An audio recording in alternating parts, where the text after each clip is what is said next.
చోట పోస్టర్స్ అంటిస్తారు, గోడల మీద రాస్తారు, ఆ తర్వాత నీ గోడ నా గోడ అని గొడవ పడతారు. ఏ ఇవన్నీ బయట ఉన్న వాళ్ళు చేయట్లేదా? కూర్చోండి సార్. ఎలక్షన్స్ అన్నాక ఇలాంటి సమస్యలు రాకుండా ఉంటాయా? అందుకని దేశంలో ఎలక్షన్సే వద్దన్న నిర్ణయానికి రాగలమా చెప్పండి? ఇక్కడి పోస్టర్ బ్యానర్ కల్చర్ ఇంకా ఉంది.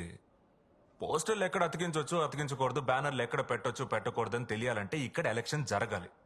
అప్పుడే బయటికి వెళ్ళా కరెక్ట్ గా ఉంటారు. మందుకి బిర్యానీకి నోట్లకి ఓటేసే పద్ధతి మారాలంటే పాలిటిక్స్ అంటే ఏంటో స్టూడెంట్స్ కి తెలియాలి. సరే, మీరనేదే కరెక్ట్ అనుకుందాం. స్టూడెంట్స్ గొడవలు కొట్లాటకు దిగి కాలేజీకి ఏదైనా డ్యామేజ్ అయితే ఎవరు బాధ్యులు? సార్ మీరు అనుకునేలా ఏం జరగదు సార్. ఒకవేళ జరిగితే కాలేజ్ వదిలిపెట్టి వెళ్ళిపోతారా? రిజైన్ చేసేస్తారా ఏంటి? జరిగినప్పుడు చూద్దాం. అయితే మీరే ప్రిసైడింగ్ ఆఫీసర్గా ఉండి ఈ ఎలక్షన్ కండక్ట్ చేయండి.